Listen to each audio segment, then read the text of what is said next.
வணக்கம் அபிரகாம். நிச்சயமாக திருநெல்வேலி மாவட்டத்தில் திருநெல்வேலியில் இன்று அதிகாலை நிமோனியா காய்ச்சல் காரணமாக 3.5 வயது பெண் குழந்தை ஒன்று இறந்த பரிதாப சம்பவம் நடந்திருக்கிறது. இந்த குழந்தையின் சகோதரியான 1.5 வயது குழந்தைக்கும் அதே பாதிப்பு கண்டறியப்பட்டு தற்போது அந்த குழந்தையும் தீவிர சிகிச்சை பிரிவில் இருக்கிறது.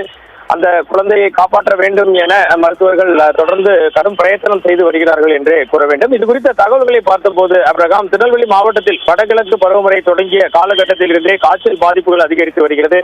இது குறித்து பொதுமக்கள் முன்னெச்சரிக்கையாக இருக்க வேண்டும் என்பது குறித்தும் மாவட்ட நிர்வாகம் எடுத்திருக்கும் முன்னெச்சரிக்கை நடவடிக்கைகள் குறித்தும் சத்தியம் தொலைக்காட்சி தொடர்ந்து செய்திகளை ஒளிபரப்பி வருகிறது. திருநெல்வேலி மாநகர பகுதி மட்டுமல்லாமல் மாவட்டத்திலும் கிராமங்கள் வழியாக காய்ச்சல் பாதிப்பு என்பது தொடர்ந்து அதிகரித்துக் கொண்டிருக்கிறது. குறிப்பிடத்தக்க விஷயமாக காய்ச்சல் பாதிப்பு ஏற்பட்டால் குறைந்தபட்சம் 1 வாரம் முதல் 10 நாட்கள் வரை உடல் சோர்வு, தலை சுற்றல், வாந்தி உள்ளிட்ட பல்வேறு பாதிப்புகளும் ஏற்பட்டு வருகிறது. இந்த நிலையில் பாளையங்கோட்டை கேடிசி நகர் பகுதியை சேர்ந்த ஒரு தம்பதியின் 3.5 வயது மகள் ரூபிகா சமீபத்தில் காய்ச்சலால் பாதிப்பு அடைந்துள்ளார். முதலில் இருமல் மற்றும் சளி இருந்ததன் காரணமாக அவரது பெற்றோர்கள் அதை மிகவும் சீரியஸான ஒன்றாக எடுக்கவில்லை.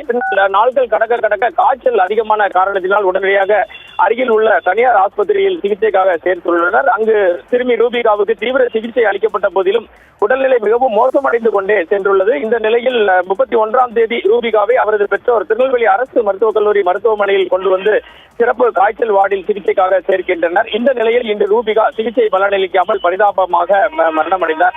திருநெல்வேலி மாவட்டத்தில் தொடர்ந்து காய்ச்சல் பாதிப்பு அதிகரித்து வரும் நிலையில் காய்ச்சல் மற்றும் சளி பாதிப்பு காரணமாக ஆஸ்பத்திரியில் சேர்க்கப்பட்ட சிறுமி உயிரிழந்த சம்பவம் அனைவரிடமே மிகுந்த பரிதாபத்தை ஏற்படுத்தியுள்ளது. இது குறித்து திருநெல்வேலி மாவட்ட ஆட்சியர் மற்றும் திருநெல்வேலி மாவட்டத்தின் அரசு மருத்துவக் கல்லூரி டீன் டாக்டர் ரேவதி பாலன், சுகாதார பணிகளின் துணை இயக்குநர் டாக்டர் விஜயச்சந்திரன் ஆகிய அனைவரிடமும் சத்தியம் தொலைக்காட்சியில் சார்பில் விரிவாக பேசினோம்.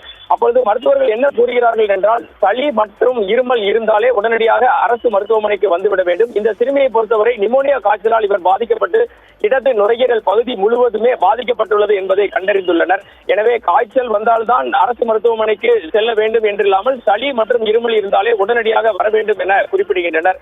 இந்த சிறுமியின் மற்றொரு சகோதரியான 1.5 வயது குழந்தைக்கும் இதே பாதிப்பு ஏற்பட்டு தற்போது அந்த குழந்தை அரசு மருத்துவமனையில் தீவிர சிகிச்சை பிரிவில் இருக்கிறது. அந்த குழந்தையின் உயிரை காப்பாற்ற மருத்துவர்கள் தீவிரமாக போராடி வருகின்றனர். எனவே பொதுமக்கள் அனைவரும் மழை காலங்களில் சளி, காய்ச்சல் மற்றும் இருமல் இருந்தாலே உடனடியாக அரசு மருத்துவமனைக்கு வர வேண்டும் என்ற கோரிக்கையை மருத்துவர்கள் சார்பிலும் திருநெல்வேலி மாவட்ட கலெக்டர் டாக்டர் இரா சுகுமார் சார்பிலும் தெரிவிக்கப்பட்டுள்ளது. ஆப்ரகாம், தகவலுக்கு நன்றி வனராஜசங்கர்.